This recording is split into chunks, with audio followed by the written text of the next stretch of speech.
രാത്രി ഒരു 12 മണിയപ്പോൾ ഒരു പെണ്ണ് വന്നിട്ട് എന്നായിട്ട് റൂമിൽ പോയി. ഞാനാണെങ്കിൽ അവളുടെ കൈയും പിടിച്ച് റൂമിൽ പോയി. അവിടെ തന്നെ കിടന്ന് തോന്നി അതങ്ങനെ വരൂ, അതങ്ങനെ സംഭവിക്കൂ. പിറ്റേ ദിവസം അവള് എനിക്ക് ഗുഡ് മോർണിംഗ് ഡാർലിംഗ് എന്ന് പറഞ്ഞു. ഇവള് പറഞ്ഞേ താനാരാ?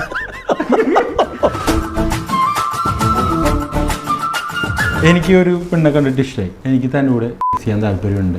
എനിക്ക് മൂത്തോക്ക് ചോദിക്കാം. അതൊരു ആണിനോടാണെങ്കിലും ആണിനോട് ചോദിക്കാം, പെണ്ണിനോടായാലും ചോദിക്കാം. ഇതിലാണോ എന്ന് ചോദിച്ചിട്ടുണ്ടോ? ഇഷ്ടമായി.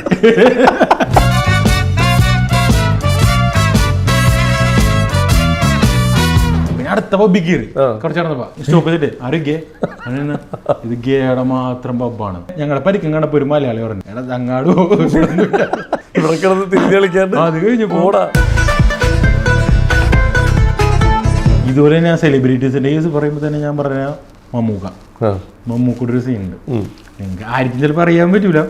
മമ്മൂക്ക 2018 19 തോന്നുന്നു. അപ്പൊ ഞാനും അവിടെ പോയിട്ടുണ്ട്. ഞാൻ പോയപ്പോ പുള്ളി പോയപ്പോ ഹൊയ് ഹൊയ്. ഞാൻ എന്നിട്ടൊരു അലമ്പ് കമന്റും പിരമിഡിന്റെ കുറെ ഉണ്ടാക്കി വെച്ചതും മമ്മിഫൈഡ് അവിടെ ദൈവങ്ങളുടെ രൂപങ്ങളൊക്കെ അവിടെ കൊണ്ടുപോയി വിൽക്കും. ഞാൻ എന്ത് ചെയ്തു, കുറച്ചങ്ങനെ വാങ്ങിച്ചു നാട്ടിൽ കൊണ്ടുവന്നു വീട്ടിൽ വെച്ചു. ഭയങ്കര പ്രശ്നമുണ്ടായിരുന്നു. എന്തൊരു ഒരു കാര്യങ്ങളും നടക്കണില്ല. അപകടങ്ങളും എൻ്റെ വണ്ടീന് ആക്സിഡന്റ് ആവുന്നു, അങ്ങനെ കുറെ പ്രശ്നങ്ങളും. എനിക്ക് ഭയങ്കര സ്ട്രഗിൾ ആയിട്ടുള്ള പീരീഡ് ആയതാണ്. ഇപ്പം ഗേ ആണെങ്കിൽ ഗേ ആയിട്ടും അവിടെ ഒരുമിച്ച് ഒരു ഏരിയാവിൽ ജീവിക്കാം. അവിടെ ഒരാളും ഒന്നും പറയൂല. എന്തെങ്കിലും പറഞ്ഞാൽ നമ്മുടെ പണി പോണ കേസാണ്. ഇവിടുത്തെ പോലെ കളിയാക്കണ കേസൊന്നും അവിടെ നടക്കില്ല. വീട്ടിൽ കയറ്റാതിരിക്കുന്ന പ്രശ്നങ്ങളൊന്നും അവിടെ ഇല്ല. ഇവരോട് സംസാരിക്കാനായിട്ട് എനിക്കറിയില്ല. ഇംഗ്ലീഷ് അറിയണ്ടേ ഇവനാക്ക്. അപ്പൊ ഞാൻ ആദ്യമായിട്ടൊക്കെ പബ്ബിൽ പോകുമ്പോന്ന് വെച്ചാൽ എങ്ങനെ ഇവരായിട്ട് സംസാരിക്കും ഒരു രക്ഷയില്ല. പുള്ളി ഒരു ചെറുത് വെച്ചെന്ന് ജാക്ക് ഡാനിയൽ 2 കേറ്റപ്പനെ വെച്ച് തന്നിട്ട് അടിച്ചു അടിച്ച് പിന്നെ ധൈര്യമായിട്ട് പോയി സംസാരിച്ചോളാം പറഞ്ഞു. ഓക്കെ അടിപൊളിയായിട്ട് ഇംഗ്ലീഷ് സംസാരിക്കോട്ടുണ്ട്. പിന്നെ ഞാൻ അവിടുത്തെ ആളായി. 2 ദിവസം കഴിഞ്ഞപ്പോ തന്നില്ലേ ഞാൻ 2 പിള്ളേരൊക്കെ എടുക്കാൻ വന്നിയാണ്. മനുഷ്യടും പറഞ്ഞു എന്താണ് 3 പെഗ്ഗിന്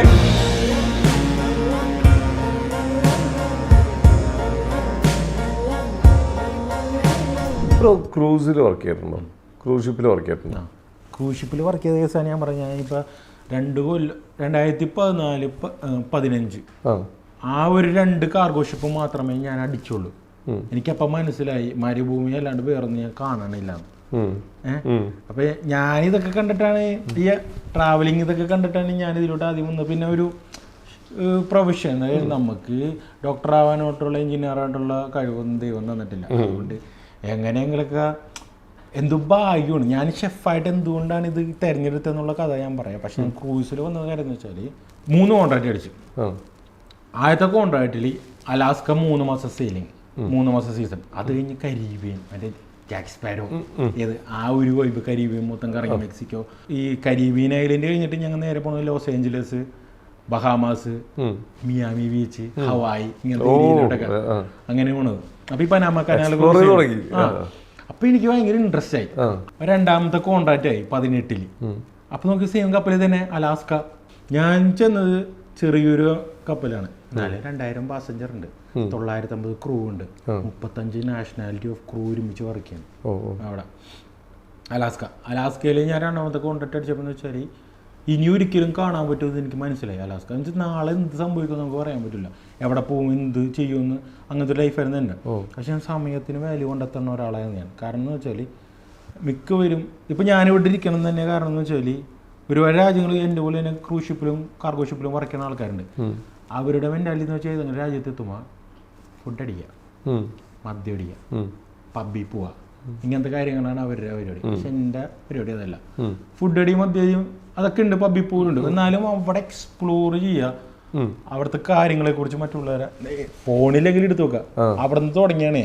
അങ്ങനെ പോയി അലാസ്കയിൽ പോവാറായപ്പോ ശരിക്കും ഞാൻ ഇരുന്ന് കരഞ്ഞിട്ടുണ്ട് അവിടെ.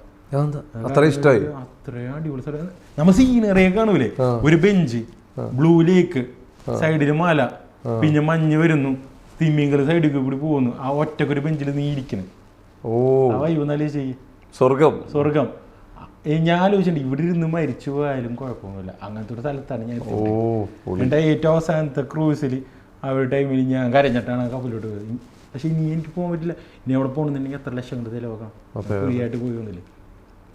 അങ്ങനെ ഒരു രാജ്യം. പിന്നെ ബോറ ബോറ എന്ന് പറഞ്ഞ ഐലൻഡിൽ ഞാൻ പോയായിരുന്നു. അവിടെ പോയപ്പോൾ എന്ന് വെച്ചാൽ നമ്മുടെ ജസ്റ്റിൻ ബീബർ, പിന്നെ നമ്മുടെ അങ്ങനത്തെ ഇഷ്ടംമാതിരി സെലിബ്രിറ്റീസ് ഹണിമൂൺ ആഘോഷിച്ച ഒരു സ്ഥലമാണത് ബോറ ബോറ. മോറ എന്ന് പറഞ്ഞൊരു അനിമേറ്റഡ് സിനിമ പിടിച്ചത് ഐലൻഡ് കോൺസെപ്റ്റ് ആക്കിയിട്ടാണ്. ഭയങ്കര ഫേമസ് അനിമേറ്റഡ് സിനിമ. റോക്കില്ലേ, നമ്മുടെ റോക്ക്, അതാണ് സൗണ്ട് കൊടുത്തത്. ഞാനത് പറയാൻ കാരണം എന്ന് വെച്ചാൽ ഐലൻഡിൻ്റെ ഉള്ളിൽ ഐലൻഡിനെ കിടറുണ്ട്. അതാണ് ബോറ ബോറ. ഫ്രഞ്ച് പൊളിനേഷൻ എന്ന് പറഞ്ഞൊരു സ്ഥലത്ത് ആണ് ഈ ഒരു ഐലൻഡ് ഉള്ളത്. ഐലൻഡിൻ്റെ ഉള്ളിലെ ഐലൻഡ് വെച്ചാൽ ഒരു ഐലൻഡ് എന്ന് വെച്ചാൽ ഇങ്ങനെ, അവിടെ നമ്മൾ ഉള്ളിലോട്ട് കിടന്നു. അതിൻ്റെ ഉള്ളിലൊരു ഐലൻഡ് ഫുള്ളില്ലേ ക്രിസ്റ്റൽ ക്ലിയർ വാട്ടർ, നമ്മുടെ മാലദ്വീപ്സിനൊക്കെ പോലെ. പക്ഷെ മാലദ്വീപ്സ് ഒരിക്കലും ബോറ ബോറ ആവൂല, രണ്ടാണ്. അവിടെ കപ്പൽ ചെന്നപ്പോൾ ഒരു ടൂറ്, ഷാർക്കിൻ്റെ കൂടെ തെരണ്ടിയുടെ കൂടെ നീന്താം. ഇതാണ് ടൂറിൻ്റെ കോൺസെപ്റ്റ്. $30 ഉള്ളൂ. കൊള്ളാല, $30. നമ്മുടെ നാട്ടിൽ നിന്ന് അവിടെ വരെ പോകാണ്ട് ലക്ഷങ്ങളേലോ. അപ്പം ഞാൻ എൻ്റെ സൂപ്പർവൈസർക്ക് സോപ്പിട്ടിട്ട് അന്നത്തെ ദിവസം ഒരു ഓഫ് എടുത്തിട്ട്, ഓഫ് എന്ന് വെച്ചാൽ ഫുൾ ഡേ ഓഫല്ല, കാലത്തോട്ട് വൈകിട്ട് വരെ എടുത്തിട്ട് ചെന്നപ്പോൾ അവിടുത്തെ ഒരു ഷാർക്ക് ബോയ്സ് എന്ന് പറഞ്ഞൊരു ട്രൈബിലൊരു ടീമിൻ്റെ ബോട്ടിലാണ് പോകണം. ഞാൻ എൻ്റെ HR ഉണ്ട്, ഞങ്ങളുടെ ക്രൂ ഡാൻസേഴ്സ് ഉണ്ട്, അങ്ങനെ എല്ലാവരും ഉണ്ട്, കുറഞ്ഞ ആശുപത്രി ഉണ്ട്. ഞാൻ ചെന്നപ്പോൾ നല്ല അടിപൊളി ഐലൻഡ് കാര്യങ്ങളൊക്കെ ചെന്ന്, എവിടെയാണ് ഷാർക്ക്, ഏതെങ്കിലും ഒരു സ്വിമ്മിങ് പൂളിലായിരിക്കും, കാണാൻ ഫോട്ടോ എടുക്കാം, അതാണ് എൻ്റെ മൈൻഡ്. ചെന്നപ്പോഴേ ഈ ഐലൻഡിൻ്റെ ഉള്ളിൽ ഐലൻഡിൻ്റെ പുറത്തേക്കൊരു ഏരിയ ഉണ്ട്. അവിടെ ചെന്നപ്പോ ഷാർക്കും തെരണ്ടികളും കാണാൻ തുടങ്ങി.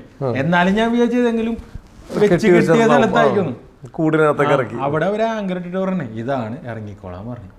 കടലില് എന്നുവെച്ചാ ഷാലോ വാട്ടറാണ്, ഇത്രേ ഉള്ളു, ഇറങ്ങിക്കോളാൻ പറഞ്ഞു. അപ്പൊ ഞാൻ ഇതാ, അപ്പൊ ഇത് കടിക്കൂലേ? ഇല്ല, ധൈര്യമായിട്ട് ഇറങ്ങിക്കോളാൻ പറഞ്ഞു. അപ്പൊ ആ ടിക്കറ്റിൽ എഴുതി വെച്ചിട്ടുണ്ട്, നിങ്ങൾ സംഭവിച്ചാൽ നിങ്ങളുടെ ഉത്തരവാദിത്വമാണ്. പിന്നെ ഞാൻ മുൻപ് നടക്കണ കാരണം എൻ്റെ അച്ഛൻ തൊഴിലാളിയാണ്, ഞാൻ കുറെ മീനും കാര്യങ്ങളൊക്കെ കണ്ടിട്ടുണ്ട്.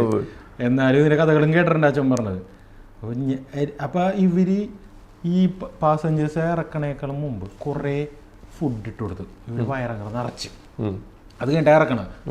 എല്ലാവരും ചാടി ഇറങ്ങി ഫോട്ടോ എടുക്കുന്നു. അന്ന് ആൾക്കാരെ ഗോപ്രൊക്കെ ആദ്യമായിട്ടാണ് കൂട്ടുകാരന്മാരെ ഗോപ്രോയിൽ വീഡിയോ എടുക്കുന്ന കാര്യങ്ങളൊക്കെ. അപ്പോഴും ഞാനിങ്ങനെ വെക്കാം. അപ്പൊ സ്രാങ്ക് പറഞ്ഞു നീ ഇറങ്ങണില്ലേ? എനിക്ക് പേടിയാണെന്ന് പറഞ്ഞു. ഇറങ്ങി കുഴപ്പമൊന്നുമില്ല, ഒന്നും ചെയ്യണമെന്ന്. അപ്പൊ ഞാൻ നോക്കിയപ്പോ കുഴപ്പമൊന്നുമില്ല, സൈഡിൽ കൂടിയൊക്കെ പോകേണ്ട ആൾക്കാരെ ഷാർക്ക് കുഴപ്പമൊന്നുമില്ല. അപ്പൊ ഞാൻ പറയും നിങ്ങളൊക്കെ ഇപ്പുറമുള്ള, ഞാൻ തൊട്ട് ഈ കപ്പലേക്കണേ ഓട്ടിക്കണേ നിങ്ങളൊക്കെ ഇപ്പുറമാണ്, ഇവിടെ ഒന്നുമില്ല. ഞാൻ സൈഡിൽ ഇതിലിറങ്ങിയപ്പോൾ ഏതൊരു പെണ്ണുമ്പോൾ അവിടെ നിന്ന് കൈയും കാലിട്ട് അടിച്ചിട്ട് നിങ്ങൾ പേടിച്ചിട്ട് മൊത്തം എൻ്റെ ചുറ്റും. ഞാനാണെങ്കിൽ ഇങ്ങനെ നിൽക്കുകയാണ്, എന്ത് ചെയ്യണത് ചോദിച്ചിട്ട്. അപ്പൊ തന്നെ കുറച്ചൊക്കെ സൈഡിൽ കൂടിയും കാലിൻ്റെ ഇടയിൽ കൂടിയൊക്കെ പോകുന്നു, ഇങ്ങനെ നിൽക്കണ്. കുറച്ചൊക്കെ കഴിയുമ്പോൾ കുഴപ്പമൊന്നുമില്ല, ഒന്നും ചെയ്യണില്ല. അത് കഴിഞ്ഞ് എല്ലാവരും ഷാർക്കും തിരണ്ടേക്ക് ഇതിലേ വന്നപ്പോൾ ഇവരെല്ലാവരും ഇതിൻ്റെ സൈഡിൽ കൂടി, ഈ പാസഞ്ചേഴ്സ് എല്ലാം കൂടി വന്നു. പിന്നെ നോക്കിയപ്പോൾ നിങ്ങളുടെ സൈഡിൽ കൂടി പോയി കുഴപ്പമൊന്നുമില്ല. ഞാൻ തൊട്ട് അടിയിലൊക്കെ തൊട്ട് സൈഡിലൊക്കെ തൊട്ട് തിരണ്ടേക്ക് വന്നു നാച്ചുറലായിട്ട്. ഭാഗ്യമാണ് എന്നുവെച്ചാൽ 4 ദിവസത്തിലൊക്കെ ആയിരിക്കും പോവാ, അടുത്ത് തന്നെയാണ്. പക്ഷെ ഫ്രഞ്ച് പൊളിനേഷ്യയിലൊക്കെ പോകുന്നൊക്കെ പറഞ്ഞാൽ ഇപ്പൊ ജസ്റ്റിൻ ബീബർ, ഷാരൂഖ് ഖാൻ അവരൊക്കെ പോയിട്ടെന്നൊക്കെ പറയുമ്പോൾ എക്സ്പെൻസീവ് ആയിട്ടുള്ള അത്രയും ബ്യൂട്ടിഫുൾ സ്ഥലമാണ്. ഇതുപോലെ ഞാൻ സെലിബ്രിറ്റീസിന്റെ കേസ് പറയുമ്പോൾ തന്നെ ഞാൻ പറഞ്ഞ മമ്മൂക്കയുടെ ഒരു സീനുണ്ട്. നിങ്ങൾക്ക് ആർക്കും ചിലപ്പോൾ അറിയാൻ പറ്റൂല. മമ്മൂക്ക 2018 19 തോന്നുന്നു നമ്മുടെ ഹിരോഷിമ ബോംബിട്ട സ്ഥലമില്ലേ ജപ്പാനിൽ, പോയിട്ട് അവിടത്തെ വെച്ചാൽ നമുക്ക് ഹിരോഷിമ പോകണ സ്ഥലമാണ്. അവിടെ ബോംബിട്ട് നശിപ്പിച്ചു, അത് ദരിദ്രമായി പോയി എന്നുള്ളൊരു കോൺസെപ്റ്റാണ് നമുക്കുള്ളത്. പക്ഷെ ഞാൻ അവിടെ പോയിട്ട് അന്തിച്ചു പോയി. ആ ബോംബിട്ട ആ സ്ഥലം ഇപ്പില്ലേ ഹൈടെക് സിറ്റിയാണ്. ഞാൻ പോയത് തന്നെ നമ്മുടെ മുംബൈയിലൊക്കെ പണ്ടുണ്ടായിരുന്നു, ഹൈവേയുടെ നടുക്ക് ട്രെയിൻ പോണ്, അപ്പുറത്തെ ഇപ്പുറത്തെ കാറൊക്കെ പോകുന്നുണ്ട്, അങ്ങനെ ഒരു സംഭവം.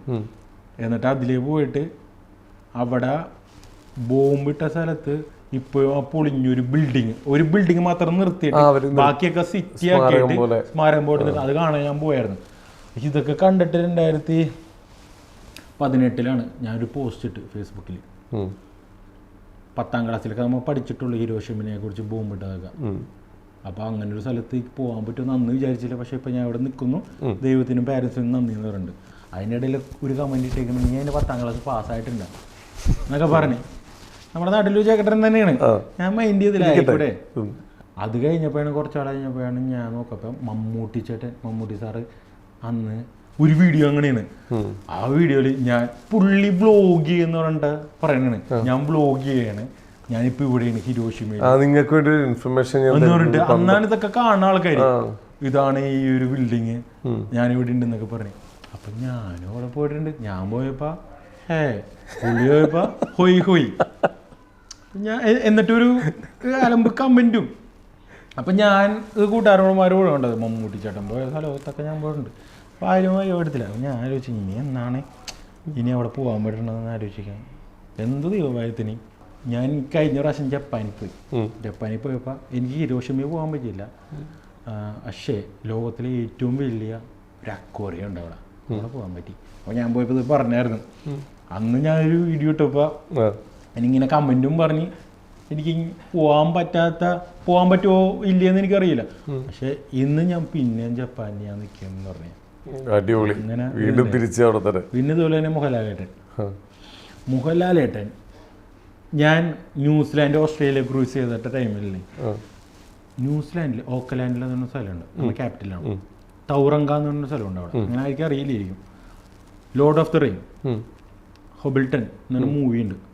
ഭയങ്കര വലിയ മൂവി. നമ്മുടെ ഗെയിം ഓഫ് ത്രോൺ ഇറങ്ങിനേക്കാൾ മുമ്പ് ഇറങ്ങിയ ആ ഒരു ടൈമിലെ മൂവി. അത്രയും $1 മില്യൺ അടിച്ചൊരു മൂവിയാണ്. അത് ഷൂട്ട് ചെയ്തേക്കണത് ഒരു സിനിമ സെറ്റ് ഇട്ടിട്ടാണ്. നമ്മുടെ ഹൈദരാബാദ് പോലെയുള്ള സിനിമ സെറ്റൊക്കെ നമുക്കറിയുള്ളൂ, ഫിലിം സെറ്റൊക്കെ. പക്ഷെ ഈ ഒരു സംഭവം, ഈ ഒരു ഹോബിൾട്ടൺ മൂവിയൊക്കെ സിനിമ സെറ്റ് അല്ലത്. അത് ഇത്ര ഏക്കറിൽ ആ ഒരു സിനിമക്ക് വേണ്ടി മരങ്ങളും വൃക്ഷങ്ങളെല്ലാം വെച്ച് പിടിപ്പിച്ചത് വലുതാക്കിയിട്ടാണ് അത് ഷൂട്ട് ചെയ്തത്. അങ്ങനൊരു സ്ഥലമുണ്ട്, ഒരു ഫിലിം സിറ്റി ഉണ്ട് ന്യൂസിലാൻഡിൽ. അത് ലോകത്ത് ഒരു സ്ഥലത്ത് മാത്രമേ ഉള്ളൂ. ആ ഫിലിം ഷൂട്ട് ചെയ്ത് കഴിഞ്ഞിട്ട് പിന്നെ അത് കൊടുത്തിട്ടില്ല. ഇങ്ങനത്തെ സ്ഥലമൊക്കെ നമുക്ക് ആർക്കറിയില്ല, മോഹൻലാലേട്ടനൊക്കെ അറിയാൻ പറ്റുമല്ല. പുള്ളിയൊക്കെ മലേഷ്യ, സിംഗപ്പൂർ നമ്മ ടൂർ പോലെ പോണല്ല പോണത്. ഇങ്ങനത്തെ യൂണിക് പ്ലേസിലൊക്കെയാണ് പുള്ളിയൊക്കെ പോണത്. അപ്പൊ ഞങ്ങളുടെ ഷിപ്പ് അങ്ങാട് പോകുന്നുണ്ട്. ആ ഒരു സ്ഥലത്തേക്കുള്ള ടൂർ പാക്കേജ് ഉണ്ട്, ഷാർക്കിന്റെ പോയ പോലെ. അപ്പൊ ഇതെന്ത് ഹോബിൾട്ടൺ എന്ത് പണ്ടാറോ നമുക്കതൊന്നും അറിയില്ല. നോക്കിയപ്പോൾ ഈ മോഹൻലാലേട്ടൻ അന്ന് അവിടെ ടൂർ പോയിട്ട് ഇൻസ്റ്റാഗ്രാമിൽ ഫോട്ടോ ഇട്ടേക്കണ്, ഫാമിലി ആട്ടാ. അപ്പൊ ഇതിന്റെ ഒരു ഫോട്ടോ ഇൻസ്റ്റാഗ്രാമിൽ ഇട്ടേക്കണ്. അടുത്ത ആഴ്ച ഈ കപ്പൽ അവിടെ ചെന്നിട്ട് അവിടെ പോകാനുള്ള ഓപ്പർച്യൂണിറ്റി എനിക്ക് ഇട്ടേക്കണ്. ഞാനൊന്നും നോക്കിയില്ല, ഞാൻ ആ ടൂർ നോക്കിയത്. ഞാൻ നേരെ അവിടെ ചെന്നപ്പോൾ വൈബാണ്. എനിക്ക് മനസ്സിലായി പുള്ളി എന്നാണ് അവിടെ പോയെന്ന്. അത്രയും വൈബാണ് അവിടെ. നമ്മളെ ഹെവൻ എന്നൊക്കെ പറയൂലേ, അതുപോലെ തന്നെ. അടിപൊളി. പുള്ളിയൊക്കെ അവിടെ പോകണമെന്നുണ്ടെങ്കിൽ അത്രയും വാല്യൂ ഉള്ള സ്ഥലമായിരിക്കുമല്ലോ. അതുപോലെ ഒരു ഭാഗ്യം കിട്ടി. ഏത് എല്ലാം ശരിക്കും പറഞ്ഞാൽ ഈ ഒരു മേഖലയിൽ വർക്ക് ചെയ്തുകൊണ്ട് മാത്രം കിട്ടിയ ഭാഗ്യങ്ങൾ മാത്രമല്ല ചേട്ടാ, ഇതുപോലെ ഒരുപാട് പേര് വർക്ക് ചെയ്യുന്നുണ്ട്. പക്ഷെ ഓപ്പർച്യൂണിറ്റി അങ്ങനെ യൂസ് ചെയ്യുന്നു, അതനുസരിച്ചിരിക്കും നമ്മുടേത്. അത് കാരണം വെച്ചാൽ ഞാൻ ഒരു ദിവസം നോക്കി, ഞാൻ ഒരു കൂട്ടുകാരനെ വിളിച്ചു, അളിയാ വാ പുറത്തുട്ടോ, എനിക്ക് ഉറങ്ങണം, 3 മണിക്കൂർ നീ പോടാ. ഇങ്ങനത്തെ മൈൻഡുള്ള ആൾക്കാരാണ് 95% കപ്പലിൽ വർക്ക് ചെയ്യണം. എക്സ്പ്ലോർ ചെയ്യില്ല. ന്യൂയോർക്കിലൊക്കെ ചേട്ടൻ പോകണമെന്നുണ്ടെങ്കിൽ ഒന്ന് ആലോചിച്ചു, പറ്റും ഭാവിയിൽ. പക്ഷെ നമ്മുടെ ചിന്തിക്കാത്ത കാര്യമാണ് എൻ്റെ ഫ്രണ്ടിൽ കിടക്കണത്. ന്യൂയോർക്കിൽ വന്നിരിക്കുകയാണ് നമ്മുടെ അരുണിമില്ലേ, അവിടെ ന്യൂയോർക്കിൽ കഴിഞ്ഞ ഒരു പ്രാവശ്യം പോയപ്പോൾ ഞങ്ങൾ കൊണ്ടായിട്ടുണ്ട്. അപ്പോൾ ഞാൻ അവിടുത്തെ പിന്നെ ഈ അമൃതേക്കില്ലേ, നമ്മുടെ സെയിലർ അമൃത, അവളെ ചേച്ചി മൗണ്ടൻ, അവരൊക്കെ ഇങ്ങനെ ഓരോ രാജ്യത്ത് ഇങ്ങനെ കറങ്ങി നടക്കുമെന്ന് വെച്ചാൽ ഞാൻ അന്ന് കൊല്ലങ്ങൾക്ക് മുമ്പ് പോയ ഫോട്ടോസൊക്കെ അയച്ചു കൊടുക്കും. അവർക്ക് ഇപ്പം എത്തിപ്പെടണുള്ളൂ ബ്ലോഗ് ചെയ്യാനായിട്ടും കാര്യങ്ങളൊക്കെ. അപ്പം ഞാൻ 2019 ന്യൂയോർക്കിൽ പോയി 2 ദിവസം അവിടെ സ്റ്റേ ഉണ്ടായിരുന്നു. കപ്പൽ ഭയങ്കര യൂണീക്കായിട്ടാണ് അവിടെയൊക്കെ പോകണത്, ന്യൂയോർക്കിലൊക്കെ. അപ്പം ഞാൻ നോക്കിയപ്പോൾ ന്യൂയോർക്കിൽ കാണാൻ പറ്റിയത് ഒന്ന് time square, 2 night at the museum എന്ന് പറഞ്ഞ സിനിമ എടുത്തുള്ള മറ്റേ ജൂറാസിക് പാർക്ക്, ഡൈനോസറിന്റെ ഈ അസ്ഥികൂടൊക്കെ ഉള്ള ഇത് 2 ഉണ്ട് അവിടെ. പിന്നെ ലിബർട്ടി ഓഫ് സ്റ്റാറ്റ്യൂ, ഇത് 3 അവിടെ മെയിനായിട്ട് കാണാനുള്ളത്. അപ്പൊ ലിബർട്ടി ഓഫ് സ്റ്റാറ്റ്യൂ ഇല്ലേ, അതിന്റെ സൈഡിൽ കൂടെയാണ് കപ്പല് പോണത്. അത് ഇങ്ങനെ കാണാം, ആ ഒരു ഫോട്ടോ ഒക്കെ എടുത്തായിരുന്നു. അപ്പൊ അത് കണ്ടു ഓൾറെഡി. പിന്നെ 2 ഉള്ളത് ടൈം സ്ക്വയറും ഈ മ്യൂസിയമാണ്. ഇത് 2 ഏതെങ്കിലും ഒന്ന് എനിക്ക് ചൂസ് ചെയ്യാൻ പറ്റുള്ളൂ, ടൈം കുറവാണ്. അപ്പൊ ടൈം സ്ക്വയർ കാണേണ്ട ഒരു സംഭവം. കാരണം ഒരു ടൈം സ്ക്വയർ ഒരാൾ ഇന്ന് പോയി നിന്നാൽ ഈ 2025 ആണെങ്കിൽ 2035 നിൽക്കുന്ന ഒരു ഫീലിംഗ് ആണ് അവിടെ. അങ്ങനത്തെ ഒരു ഇപ്പോൾ നമ്മളൊരു സ്ഥലത്ത് നിൽക്കണം, സിറ്റിയിൽ നിൽക്കണം, സ്പേസ് ഷിപ്പൊക്കെ സൈഡിൽ കൂടി പോയില്ലേ, അതൊക്കെ നമ്മൾ ആനിമേറ്റഡ് സിനിമയിലൊക്കെ കണ്ടോ. അങ്ങനെ ഒരു ഹൈടെക് സിറ്റിയിൽ നിൽക്കണ പോലെയാണ് അവിടെ നിന്നാൽ ഫീൽ ചെയ്യണത്. അങ്ങനെയാണ് അവിടെ പറയണത്. അത് കാണുമെന്ന് എനിക്കുണ്ടായിരുന്നു. അപ്പം ഞാൻ പകലും പോയി രാത്രിയും പോയി. പകല് വ്യൂ കണ്ടു ഞാൻ, മറ്റേ അമേരിക്കയുടെ ഫ്ലാഗൊക്കെ ഇങ്ങനെ പറക്കണ ഫോട്ടോ ഒക്കെ എടുത്തിട്ട്. അപ്പം പകലെല്ലാം കണ്ടത്, നൈറ്റാണ് കണ്ടതെന്ന് പറഞ്ഞിട്ട് ഞാൻ എൻ്റെ കൂട്ടുകാരൻ കൂടി, പറവൂരിലെ കൂട്ടുകാരൻ കൂടി രാത്രി പോയാണ്. അപ്പോൾ ആദ്യം രാത്രിയാണ് പോയത്, പിന്നെ ഞാൻ പകരുത്. അപ്പോൾ രാത്രിത്തെ വിശേഷമാണ് ആദ്യം പറയണത്. രാത്രി പോയപ്പോൾ എന്ന് വെച്ചാൽ സെക്ടർ വൈസാണ് അവിടെ ഒരു സംഭവം. അപ്പോൾ ഈ ന്യൂയോർക്കിലെ ടൈം സ്ക്വയറിൻ്റെ അവിടെ എത്തണം. മെയിനായിട്ട് പബ്ബിൽ കയറണം രാത്രി, പിന്നെ ഇത് കാണുകയും ചെയ്യണം. അപ്പം ഞാൻ നോക്കിയപ്പോൾ ഞങ്ങൾ ക്രൗഡുള്ള സ്ഥലത്തേക്ക്, നമ്മൾ പബ്ബ് എന്ന് പറഞ്ഞാൽ ക്രൗഡുള്ള സ്ഥലത്തേക്ക് കയറും. നോക്കിയപ്പോൾ അവിടെ നിന്ന് ഇറക്കി വിട്ടു. അപ്പം തന്നെ അവർ ചോദിക്കണം, അല്ല ആരും ട്രാൻസ്ജെൻഡർ എന്ന് ചോദിച്ചു. അവനില്ല, ഇത് ട്രാൻസ്ജെൻഡർമാരുടെ മാത്രം പബ്ബാണ്. ഓ, അങ്ങോട്ടാണ് കയറി കൊടുത്തത്. അടിപൊളി. അപ്പം തന്നെ അങ്ങനെയാണ്. അപ്പൊ ഞങ്ങൾ പോയി, അങ്ങനെ കയറ്റി പോലും വിട്ടില്ല. ഞങ്ങൾ ക്രൗഡ് കണ്ടിട്ട് കയറി. പിന്നെ അടുത്ത പബ്ബിൽ കയറി. കുറച്ച് നടന്നപ്പോ ഓടി കയറിയാണ്. അവനെ ആരോഗ്യ സ്റ്റോപ്പ് ചെയ്തിട്ട് ആരോഗ്യ ഇത് ഗേയുടെ മാത്രം പബ്ബാണ്. അവിടുത്തെ ഫെസിലിറ്റി കയറ്റിയില്ല. അവിടെ തന്നെ ബോഡി ഗാർഡ് അപ്പൊ തന്നെ ഇതാക്കി പണ്ടറങ്ങി. എവിടെ ചെന്നാലും നമ്മ ഇവിടെ പബ്ബിൽ പോകുന്നില്ല. കുറച്ച് കഴിഞ്ഞപ്പോ അടുത്ത പബ്ബിൽ പോയപ്പോ ഇതൊരു ലെസ്ബിയൻ പബ്ബ്, അങ്ങനെ പബ്ബുകൾ ഇഷ്ടംപോലെ. അപ്പൊ തന്നെ ഞങ്ങളെ പരിക്കും കണ്ടപ്പോ ഒരു മലയാളി പറഞ്ഞു, എടാ ചങ്ങാടോ അത് കഴിഞ്ഞപ്പോ ഒരു ഡയമണ്ട് എന്ന് പറഞ്ഞൊരു പബ്ബിൽ കയറി. ഞങ്ങൾ അവിടെ നോക്കിയപ്പോ $25 കോംപ്ലിമെന്ററി ഡ്രിങ്ക് കുറേപ്പോ കയറിയിരുന്ന് കുറെ കളവന്മാർ ഇന്ത്യൻസ് ആണ് ഏറ്റവും കൂടുതൽ ഉള്ളത്. പണ്ടറങ്ങ ഇത് നോക്കിയപ്പോ സ്ട്രിപ്പേഴ്സ് ഡാൻസ് മനസ്സിലായ. ഇത് തന്നെ ഒരു കമ്പിയിൽ കറങ്ങുന്നു. ഇത് കാണാനാണ്. ഇതിലും നല്ലത് നമ്മുടെ ക്രൂസ് ഷിപ്പിലെ പെമ്പിള്ളേര് അടിപൊളിയായിട്ട് ഡാൻസ് കളിക്കുന്നത്. അവിടെ ഇറങ്ങി പോകുന്നത്, പിന്നെ കുറെ ഡ്രിങ്കൊക്കെ അടിച്ച്. അത് കഴിഞ്ഞിട്ടാണ് ഈ ന്യൂയോർക്കിൽ ഈ ഒരു രാത്രിത്തെ വൈബുണ്ട്. സ്ട്രീറ്റ് ഡാൻസ്, റാപ്പ്, അങ്ങനത്തെ കാര്യങ്ങളൊക്കെ പൊളി. ഇത് നമ്മളും കൂടി വിചാരിക്കണം ഇതൊക്കെ. ഇതുപോലെ ഞാൻ നേരത്തെ വിളിച്ചപ്പോ അവനത് മിസ്സായി. ഇനി അവന് പോകാൻ പറ്റുമോ? പക്ഷെ ഇതെന്ന് വെച്ചാൽ ഇതിലും കൂടുതൽ വിശേഷം എന്ന് പറഞ്ഞാൽ ക്രൂസ് ഷിപ്പിൽ നടക്കാറുണ്ട്. ക്രൂസ് ഷിപ്പിൽ 37 നാഷണാലിറ്റി എന്ന് പറയുന്നുണ്ട്. ഈ ഞങ്ങൾക്ക് ഈ പബ്ബ് എന്നൊക്കെ പറഞ്ഞാൽ പുറത്തെ പബ്ബ് എന്ന് വെച്ചാൽ നിസ്സാരമാണ്. കാരണം എന്ന് വെച്ചാൽ ഞങ്ങൾക്ക് എല്ലാ ദിവസവും രാത്രി പബ്ബാണ് അവിടെ. എല്ലാ ദിവസവും ക്രൂവിന് വേണ്ടി മാത്രം പബ്ബുണ്ട് അവിടെ. ഗൂഗിളിന്റെ ഓഫീസിലേക്ക് ഉണ്ടാവുള്ളൂ ചിലപ്പോൾ 37 നാഷണാലിറ്റി സ്റ്റാഫുകളൊക്കെ. വേറെ ഇവിടെ വർക്ക് ചെയ്യാൻ അത്രയും സ്റ്റാഫുകൾ ഒരുമിച്ച് ഒരു പബ്ബിലേക്ക് ഉണ്ടാവില്ല. അങ്ങനത്തെ ഒരു ക്രൗഡാണ് ഈ ഒരു ക്രൂസ് ഷിപ്പിൽ വന്നത്. Bollywood night, free wine and drink party, full vibing ആണ്. ഇതിനു വേണ്ടി ക്രൂവിന് വേണ്ടി മാത്രം എന്റർടൈൻമെന്റ് ചെയ്യിക്കാൻ വേണ്ടി HR ഡിപ്പാർട്ട്മെന്റ് വേറെ ആൾക്കാരുണ്ട്. ഓ പൊളി. അപ്പൊ ഈ ക്രൂസ് ഷിപ്പിലാണ് കുറെ വിശേഷങ്ങൾ നടക്കുന്നത്. മറ്റേതിൽ കംപ്ലീറ്റ് അഡ്വഞ്ചർ ട്രാവലിങ്ങും പരിപാടികളൊക്കെ ആണെങ്കിൽ ഇതിൽ കുറെ ഷിപ്പിനകത്ത് വിശേഷങ്ങളുണ്ട്. ക്രൂസ് ഷിപ്പ് എന്ന് പറഞ്ഞാലേ ഒരു ഫ്ലോട്ടിംഗ് ലുലുമാളാണ്. ഫ്ലോട്ടിംഗ് ലുലുമാളാണ് നമ്മുടെ ക്രൂസ് ഷിപ്പ്. കാരണം എന്ന് വെച്ചാൽ അവിടെ ഇല്ലാത്ത ഒന്നുമില്ല.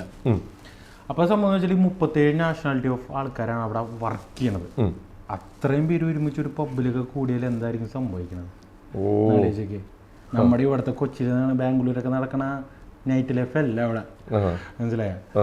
അപ്പൊ സംഭവം എന്താണെന്ന് വെച്ചാൽ ക്രൂസ് ഷിപ്പിൽ വേറെ റൂളാണ്. നമ്മുടെ നാട്ടിലത്തെ റൂളാ ഒന്നുമല്ല. ഇപ്പൊ അവിടെ ലെസ്ബിയൻസ് ആണെങ്കിൽ ലെസ്ബിയനായിട്ട് നമുക്ക് ജീവിക്കാം, ഒരുമിച്ച് ഒരു ക്യാബിൽ ജീവിക്കാം ഷെയർ ചെയ്ത്. ഇപ്പൊ ഗേ ആണെങ്കിൽ ഗേ ആയിട്ടും അവിടെ ഒരുമിച്ച് ഒരു ക്യാബിൽ ജീവിക്കാം വർക്ക് ചെയ്തുകൊണ്ട്. അവിടെ ഒരാളും ഒന്നും പറയില്ല. എന്തെങ്കിലും പറഞ്ഞാൽ അവിടെ HR മാനേജർ ഉണ്ട്. നമ്മുടെ പണി പോണ കേസാണ്. ഇവിടുത്തെ പോലെ കളിയാക്കണ കേസൊന്നും അവിടെ നടക്കില്ല. വീട്ടിൽ കയറ്റാതിരിക്കുന്ന പ്രശ്നങ്ങളൊന്നും അവിടെ ഇല്ല. വീട്ടിൽ കയറ്റാതായാലും നമ്മ അവിടെ അവരുടെ വർക്കിംഗ് സ്പേസിലുള്ള എന്തെങ്കിലും അവരെ കളിയാക്കി എന്തെങ്കിലും പ്രശ്നം ഉണ്ടെങ്കിൽ ജോലി പോയി. അതുകൊണ്ട് അവിടെ വേറെ റൂളാണ്. സെക്ഷൽ ഹറാസ്മെന്റ് എന്നൊക്കെ പറഞ്ഞാൽ ഭയങ്കര കേസുമാണ്, ജോലി പോണ കേസുമാണ് അവിടെ. അതിൻ്റെ കാര്യങ്ങൾ ഞാൻ പറഞ്ഞുതരാം. പിന്നെ മെയിനായിട്ടൊരു എക്സാമ്പിൾ എന്ന് വെച്ചാൽ എൻ്റെ ഒരു ഫ്രണ്ട് മലയാളിയാണ്. അവൻ അവിടെ ആദ്യമായിട്ട് വന്ന് ജോയിൻ ചെയ്ത് ഒന്നും അറിയില്ല. പബ്ബിൽ വന്നപ്പോൾ എന്ന് വെച്ചാൽ ഫാൻറ്റസി. അവിടെ ആൾക്കാർ ഡാൻസ് കളിക്കുന്നു, സൽസ കളിക്കുന്നു, ഇവിടെ ആൾക്കാർ കിസ് ചെയ്യുന്നു, ആണും കിസ് ചെയ്യുന്നു, പെണ്ണും കിസ് ചെയ്യുന്നു, അങ്ങനത്തെ കാര്യങ്ങളൊക്കെയാണ് അവിടെ നടക്കുന്നത്. അപ്പൊ നമ്മ ആദ്യമായിട്ട് ഇവിടുന്ന് കേരളത്തിൽ നിന്ന് അവിടെ ചെല്ലുമ്പോ എന്തായിരിക്കും അവിടെ അതെ ഇതെന്തോ ഒരു പിടുത്തം കണ്ണിൽ ഇരുട്ട് കയറിയിട്ടുണ്ടാവും. അവിടെ അവിടുത്തെ അവസാനത്തെ 10 മണിയൊക്കെ നമ്മുടെ ഡ്യൂട്ടിയൊക്കെ കഴിഞ്ഞിട്ട് അവിടെ പോയി 2 അടിക്കുന്നത് കാണുന്നു, ഡാൻസ് കളിക്കുന്നു, പോരുന്നു. പക്ഷെ അവിടുത്തെ റൂൾസ് ആൻഡ് റെഗുലേഷൻസ് ഒക്കെ അറിയാന്നുണ്ടെങ്കിൽ അതനുസരിച്ച് നമ്മൾ കളിക്കണം അവിടെ. അല്ലാണ്ട് എടുത്തുമ്പോൾ മലയാളി നടി ജോയിൻ ചെയ്താണ്. ആദ്യത്തെ മാസത്തിൽ പബ്ബിൽ പോയപ്പോൾ അവിടെ രാത്രി 1 മണി 2 മണി ഒരു പബ്ബ് ഉണ്ട് അവിടെ. അടിച്ചുകൊണ്ടിരിക്കുന്നു. ഏതൊരു ആഫ്രിക്കക്കാരത്തി, മീൻസ് സൗത്ത് ആഫ്രിക്കൻ വെള്ളക്കാരത്തിയാണ്. വന്നിട്ട് അവന് ഇഷ്ടപ്പെട്ടു. രാത്രി ആയപ്പോൾ 1 മണിയായപ്പോൾ അവനായിട്ട് ക്യാബിനിൽ പോയി. പിറ്റേ ദിവസം അവൻ ഞാനോട് അവിടെ നിൽക്കണം, ബാഗൊക്കെ പാക്ക് ചെയ്തിട്ട്. ഞാൻ എന്താടാ ഇന്നലെ ഞാൻ നിന്നെ പാറി കണ്ടതല്ലേ, എന്തിട്ട്? അപ്പോഴാണ് പറഞ്ഞത് എന്നെ വീട്ടിൽ എവിടെയാണ് ഞാൻ ഒരു നീന്തിയത്. ഇന്നലെ ഞാനും ചേട്ടൻ്റെ പോലെ എന്നെ പാറിപ്പോയി. ചേട്ടൻ വീട്ടിൽ റൂമിൽ പോയി കിടന്ന്. രാത്രി ഒരു 12 മണിയപ്പോൾ ഒരു പെണ്ണ് വന്നിട്ട് എന്നായിട്ട് റൂമിൽ പോയി. ഞാനാണെങ്കിൽ അവളുടെ കൂടെ കൈയും പിടിച്ച് റൂമിൽ പോയി. അവിടെ തന്നെ കിടന്ന്. പിറ്റേ ദിവസം അവൾ എനിക്ക് ഇങ്ങനെ നോക്കിയപ്പോൾ ഞാൻ പറഞ്ഞു ഗുഡ് മോർണിംഗ് ഡാർലിംഗ് എന്ന് പറഞ്ഞു. ഇവൻ പറഞ്ഞു. അപ്പോൾ നോക്കിയപ്പോ ഇവള് പറഞ്ഞേ താനാരാ, എന്താ സംഭവിച്ചെന്ന് ചോദിച്ചു. നമ്മ ഇന്നലെ എന്ത് മാറിക്കെന്ന് പറഞ്ഞു. നോക്കുന്നു ഓർമ്മയില്ല. ഇവള് നോക്കിയപ്പോ ഇവള് ഫുള്ളി നേക്കിടാം. ഇവള് നേരെ ഹോസ്പിറ്റലിൽ പോയി, HR-ന്റെ ഹോസ്പിറ്റലിൽ പോയി. എനിക്കിങ്ങനെ ഇന്നലെ സംഭവിച്ചു, എനിക്കെന്താന്ന് ഓർമ്മയില്ല എന്ന് പറഞ്ഞു. HR-ന്റെ പോയി കംപ്ലൈൻറ്റ് ചെയ്തു. സംഭവം അവനെ വീട്ടിൽ പറഞ്ഞിട്ട് സംഭവം എന്താണെന്ന് വെച്ചാൽ ഞാൻ പിന്നീട് ഞാൻ പറയണം ഒരു കാര്യം പറയാൻ മറന്നുപോയി. നമ്മ ഏത് പെണ്ണ് വിളിച്ചാലും അവരുടെ റൂമിൽ പോയി കിടക്കരുത്. കിടന്നു കഴിഞ്ഞാൽ നമ്മുടെ കയ്യിൽ എവിഡൻസ് ഇല്ല.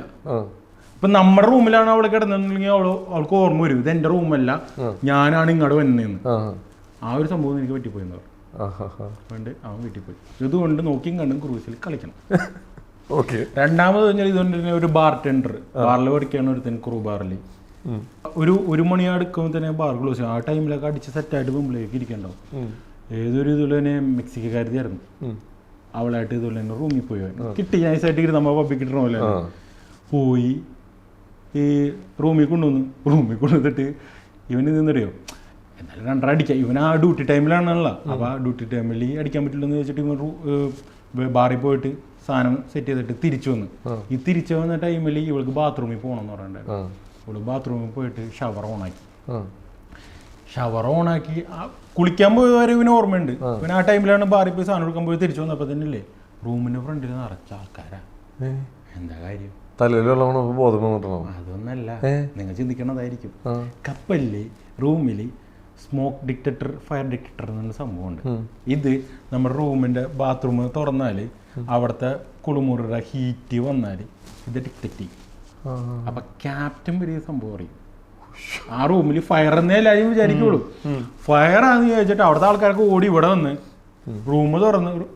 റൂം മാസ്റ്റർക്കിയിട്ട് റൂം തുറന്ന് ബാത്റൂം തുറന്നെടുക്കണം. അതുകൊണ്ടാണ് ഈ സ്റ്റീം അടിച്ചത്. പെണ്ണിനെ നഗ്നായിട്ട് കിടക്കാം, ബോധമില്ല, അടിച്ച് സെറ്റായി കിടക്കണം.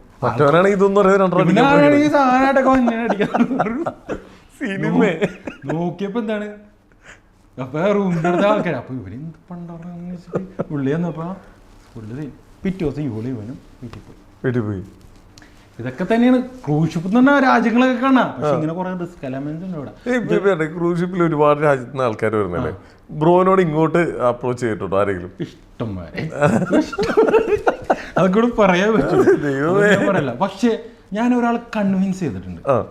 ആ ഒരു കഥ എങ്ങനെയാണ് കൺവിൻസ് ചെയ്യുന്ന വെച്ചാല് എൻ്റെ കൂടെ ഒരു സൗത്ത് ആഫ്രിക്കക്കാരത്ത് ജെസ്സി എന്ന് പറഞ്ഞ ഒരുത്തുണ്ടായിരുന്നു. ഞങ്ങൾ ഭയങ്കര കമ്പനിയായിരുന്നു. എന്നുവെച്ചാൽ പാവയില് ഡോളിന്റെ പോലേക്ക് ഇരിക്കും. അപ്പൊ അവർക്കെന്ന് വെച്ചാൽ ഇന്ത്യൻ ഫുഡ് ഭയങ്കര ഇഷ്ടമാണ്. അപ്പൊ ഇന്ത്യൻ ഫുഡ് ചോദിച്ചാണ് ഇവര് നമ്മളെ അടുത്ത് അപ്രോച്ച് ചെയ്യണം. അപ്പൊ നമുക്ക് ഇവര് സ്പായിൽ വരയ്ക്കണം. അപ്പൊ അവിടുത്തെ കോസ്മെറ്റിക് ആയിട്ടൊക്കെ നമുക്ക് കിട്ടും. അപ്പൊ അങ്ങനെ കുറെ കമ്പനിയൊക്കെ ആയപ്പോ ഞാൻ എൻ്റെ പപ്സ് ഒക്കെ ഉണ്ടാക്കും. ഞങ്ങൾ ഇടക്ക് അച്ചാർക്ക് ഉണ്ടാക്കും, ഗുലാബ് ജാമൊക്കെ ഉണ്ടാക്കും. അപ്പൊ ഞാനായിരിക്കും ഇതൊക്കെ ഉണ്ടാക്കണത്. മനീഷ് എന്ന് പറഞ്ഞൊരു കൂട്ടുകാരനാണ് ചേർത്തലല്ല. അവനുണ്ടാക്കുമ്പോൾ അതൊക്കെ പൊതിഞ്ഞു പറയും നീ എന്റെ ക്രെഡിറ്റ് എടുക്കാൻ പോയല്ലോ വെച്ച് ഞാൻ അച്ചാർക്ക് ഉണ്ടാക്കി മീൻപുറത്തൊക്കെ ഉണ്ടാക്കി കൊണ്ടുപോയി കൊടുക്കും. ഒരു ദിവസം ഞങ്ങൾ വൈൻ അടിച്ചുകൊണ്ടിരിക്കുക. അപ്പോഴാണ് ഇവളുടെ കഥകളൊക്കെ പറഞ്ഞത്. ഞാൻ പണ്ട് 17 വയസ്സായപ്പോൾ ഒരു കൊച്ചിന് ജന്മം കൊടുത്തിട്ടുണ്ട്. 17 വയസ്സായപ്പോൾ ആ കൊച്ചിപ്പോൾ സിംഗപ്പൂർ ബോർഡിങ്ങിലാണ്. ആ കൊച്ചിന് അവൻ്റെ മുഖമാണ്, അവനായിട്ട് ഇപ്പോൾ ഒരു ഇതില്ല. അപ്പോൾ എനിക്ക് അങ്ങനെ ഭയങ്കര ബുദ്ധിമുട്ടാണ് ആ കൊച്ചിനെ ഫേസ് ചെയ്യാന്നൊക്കെ പറയുന്നത്. ഞാനടി സെറ്റായിട്ടിരിക്കുന്നത്. ഞാൻ പറഞ്ഞു അങ്ങനെ നീ ഒരിക്കലും വിചാരിക്കരുത്. എടി നീ വെറ്റിലില്ലേ പാൻ നമ്മുടെ ഈ ഇന്ത്യയിലാണ്, അതിന്റെ കളർ എന്താണ് വെറ്റില്ല? പച്ച. തേക്കണത് വെള്ളച്ചുണ്ണാമ്പ്, അത് ചവച്ചവന്നതെന്താ റെഡ് കളറ്. സോ നീ അതൊന്നും വിചാരിക്കരുത് കൊച്ചിൻ്റെ അവൻ്റെ ഫേസാണ് അങ്ങനെ ഒന്നും. നീ കാറ്റ് എന്നൊക്കെ പറഞ്ഞപ്പോൾ തന്നെ കെട്ടിപ്പിടിച്ചിട്ട് ഭയങ്കര സംഭവം. മറ്റേ മോഹൻലാലിന്റെ സിനിമയില്ലേ ഇവിടത്തെ ഡയലോഗിലൂടെ അലക്കി അങ്ങനെയൊക്കെ പറഞ്ഞിട്ട് അങ്ങനെ കുറെ ഇൻസിഡന്റ്, കുറെ നല്ല ഫ്രണ്ട്സ്. എന്ത് കാവ്യാത്മകമായ നമ്മുടെ ഒരു സിനിമയില്ലേ മോഹൻലാലിന്റെ കറുത്തുമ്പി, ആ ഒരു സംഭവം അടിച്ചത്. അങ്ങനെ നമ്മുടെ ഇന്ത്യൻസ് എന്നൊക്കെ പറഞ്ഞാൽ ഭയങ്കര അണ്ടർ റേറ്റഡ് ആൾക്കാരാണ് ക്രൂസ് ഷിപ്പിൽ എന്നൊക്കെ പറഞ്ഞാൽ. അങ്ങനെ ഒരു ഫോറിനേഴ്സും കയറി അറ്റാച്ച്ഡ് ആവില്ല.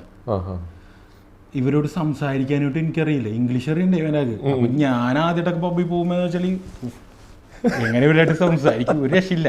അപ്പൊ തന്നെ നമ്മുടെ ബാറിൽ വരയ്ക്കണ ചേട്ടൻ മഞ്ഞ ചേട്ടനുണ്ട്. എന്തിട്ട് ഞാൻ ഒട്ടാവിട്ടില്ല. എന്നിട്ട് പുള്ളി ചെറുത് വെച്ചു ജാക്ക് ഡാനിയൽ 2 കേറ്റപ്പനെ വെച്ച് തന്നിട്ട് അടിച്ചു. അടിച്ച് ഒരെണ്ണം അടിച്ചു. ഇനി ധൈര്യമായിട്ട് പോയി സംസാരിച്ചോളാം പറഞ്ഞു. ഓക്കെ അടിപൊളിയായിട്ട് സംസാരിക്കോട്ടുണ്ട്.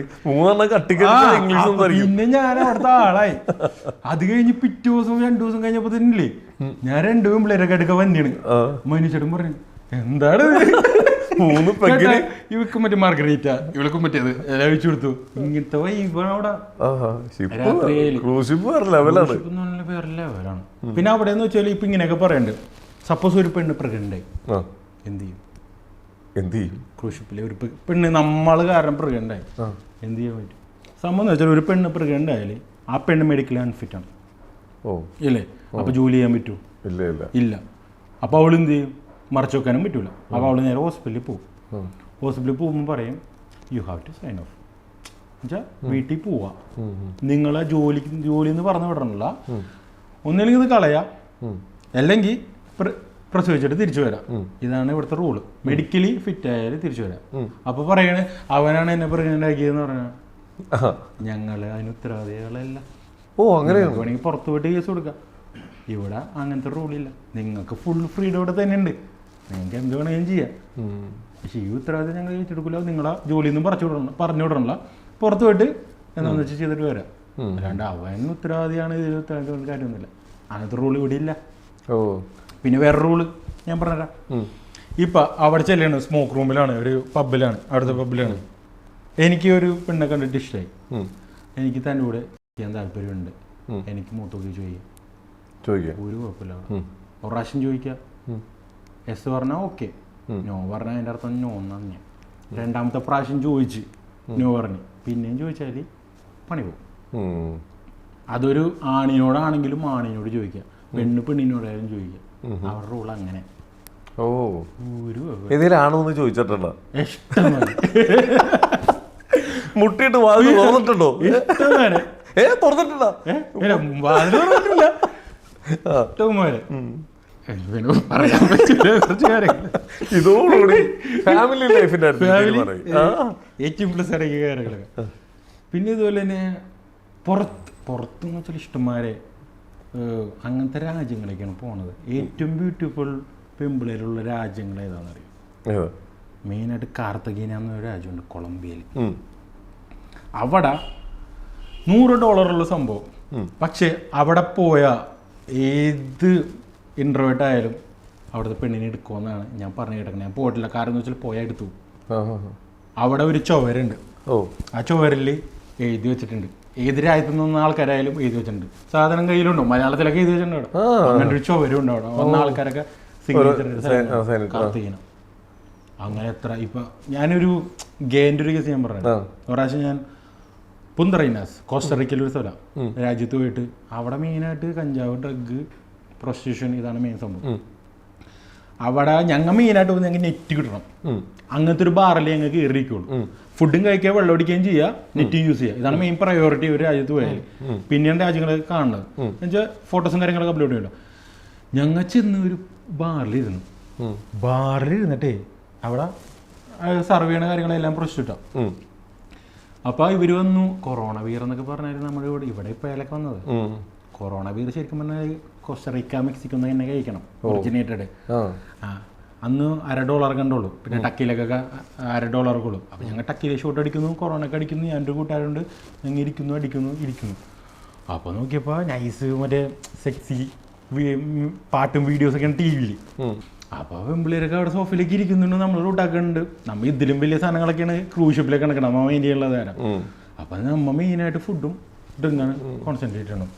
കുറച്ച് കഴിഞ്ഞപ്പോൾ ഇവരാരെയും മൈൻഡ് ചെയ്യാത്തവരുന്നേ അവർ വിചാരിച്ച് ഞങ്ങൾ ഗേസാന്ന് വിചാരിച്ചു.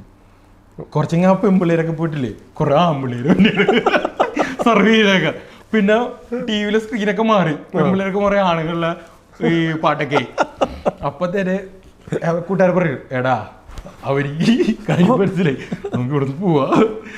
അപ്പത്തേര് എന്നിട്ട് അവിടെ നിന്ന് ഞങ്ങൾ പറഞ്ഞു ഞങ്ങൾ വെള്ളം അടിക്കാൻ പോകുന്നതാണ്, വേറെ ഒന്നുമില്ല. പക്ഷേ വേറെ കുറേ ആൾക്കാരൊക്കെ അവിടെ ഇരിക്കേണ്ട കാര്യങ്ങളൊക്കെ എൻജോയ് ചെയ്യേണ്ട കാര്യങ്ങളൊക്കെ ഉണ്ട്.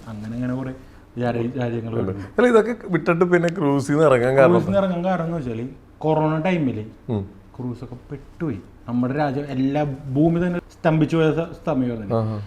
അപ്പോൾ ക്രൂസിൽ നിന്ന് ജോലി പോയി. 2 കൊല്ലം ഒരു പണി ഉണ്ടായിരുന്നില്ല.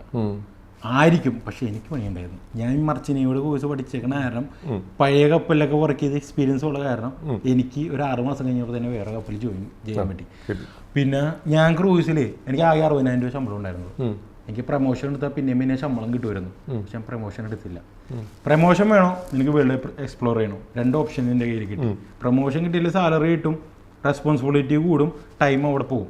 പക്ഷെ പ്രൊമോഷൻ എടുത്തില്ലെങ്കിൽ എനിക്ക് സാലറി കുറവായിരിക്കും, പക്ഷേ വേൾഡ് എക്സ്പ്ലോർ ചെയ്യാണ്ട് ടൈം കിട്ടും. അപ്പോൾ ഞാൻ പ്രൊമോഷൻ കൊടുക്കണം, അങ്ങനെ പോയി. സാലറി നോക്കിയില്ല ടൈമിൽ. പിന്നെ കൊറോണയൊക്കെ സ്ട്രഗിൾ ആയപ്പോൾ സാലറി നോക്കിയിട്ട് കാർഗോ ഷിപ്പിൽ പോയി. അപ്പോൾ ഇവിടെയാണ് എനിക്ക് കൂടുതൽ ഇതുള്ളത്. ഇപ്പം നിലവിൽ ഇപ്പോൾ ഏത് ഷിപ്പിലാണ് വർക്ക് ചെയ്യുന്നത്? ഞാൻ സീനിയർജി എന്ന് പറഞ്ഞ വലിയൊരു കമ്പനിയിലായിരുന്നു. മറ്റേ യൂണിഫോം ഇട്ടൊക്കെ ഒരു സീനിയർജിലായിരുന്നു. അത് കഴിഞ്ഞ് സിമാമെറയിലാണ് ഇപ്പോൾ വർക്ക് ചെയ്യണത്. ജോസ്മോൺ ക്ലിക്കില്ലേ, പുള്ളി ക്യാപ്റ്റൻ സാറൊക്കെ വർക്ക് ചെയ്യണ കമ്പനിയിലാണ് ഇപ്പോൾ വർക്ക് ചെയ്യണത്. ഓക്കെ. ഒരൊറ്റ കാര്യം കൂടി ബ്രോ, ഈ മമ്മി മറ്റേ ഇത് പിരമിഡ്സ് കാണാൻ അതിന്റെ വീഡിയോ ഭയങ്കര രസമായിട്ടുണ്ട്. സിറ്റിയുടെ നടുക്ക് പിരമിഡ്. ഞാൻ ഒരു സിറ്റി കഴിഞ്ഞപ്പോൾ കുറേ ദൂരം ഉണ്ട് കേട്ടോ, മരുഭൂമിയാണ്, കുറേ ദൂരം നോക്കിയപ്പോൾ ഈ സാധനം ഇങ്ങനെ നിൽക്കാം. നല്ല ഹൈറ്റ് നോക്കി സൺലൈറ്റ് അടിക്കണ ഫസ്റ്റ് വ്യൂ. അതിങ്ങനെ നമ്മളതൊക്കെ കണ്ടിട്ടല്ലേ, ഞാൻ അതിൻ്റെ മെയിൻ ഫാനാണ്. ഈ യൂട്യൂബിലേക്ക് ഇതിനെക്കുറിച്ച് കുറേ കാണാറുള്ള ആളാണ്.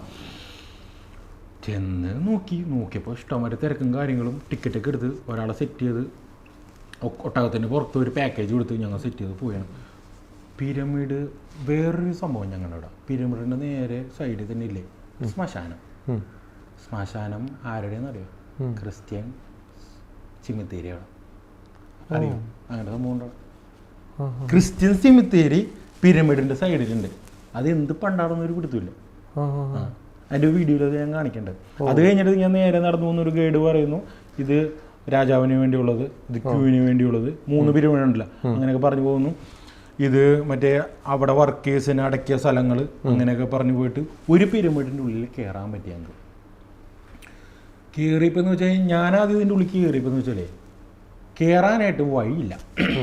വഴി ഉണ്ടാക്കിയേക്കാണ് അവർ ഒരു കല്ലെടുത്തിട്ട്. ആ കല്ല് എടുത്താൽ പിന്നെ ഇതിങ്ങനെ കുത്തനൊരു സ്റ്റെപ്പാണ്. സ്റ്റെപ്പ് എന്ന് വെച്ചാൽ നടക്കാനുള്ള നമ്മളെ മാൻമെയ്ഡ് സ്റ്റെപ്പ് ഇല്ല അവിടെ. അവിടെ പലക കൊണ്ട് മരത്തിൻ്റെ സ്റ്റെപ്പ് ഉണ്ടാക്കി വെച്ചേക്കണം. അതിൻ്റെ അർത്ഥം എന്താണ്? ഒരു മനുഷ്യന് ഇത് ഇറങ്ങാൻ വേണ്ടി ഉണ്ടാക്കിയ ഒരു വഴിയല്ല അത് ഫസ്റ്റ് പോയിന്റ്. എന്നിട്ട് ഞങ്ങൾ ഇങ്ങനെ ഇടയ്ക്ക് കൂടി ഈ മരത്തിൻ്റെ പ്ലാറ്റ്ഫോമിൽ കൂടി ഇറങ്ങിയത്. ഇറങ്ങി നോക്കിയപ്പോൾ കുറച്ച് കഴിഞ്ഞപ്പോൾ ഒരു മനുഷ്യന് നിൽക്കാനുള്ള ഒരു ഇതുണ്ട്. അത് കഴിഞ്ഞ് പിന്നെ കുറച്ച് കാണുന്നത് അവിടെ കുറേ പോകാൻ പറ്റാത്ത സ്ഥലങ്ങളാണ് അടച്ചു വെച്ചേക്കണേ ആദ്യം കാണുന്നത്.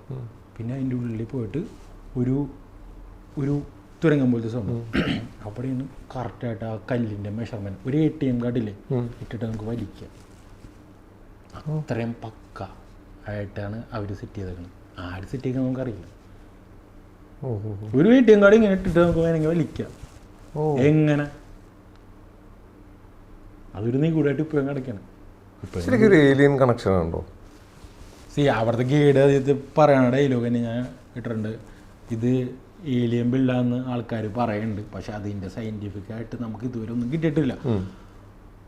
ഈ പ്രാചീനമായിട്ടുള്ള എഴുത്തുകളും കാര്യങ്ങളും അങ്ങനെയൊക്കെ പറഞ്ഞാണ് ഈ സംഭവം ഇത് മനുഷ്യ നിർമ്മിതമായിട്ടാണ് ഇപ്പോഴും പറയുന്നത്.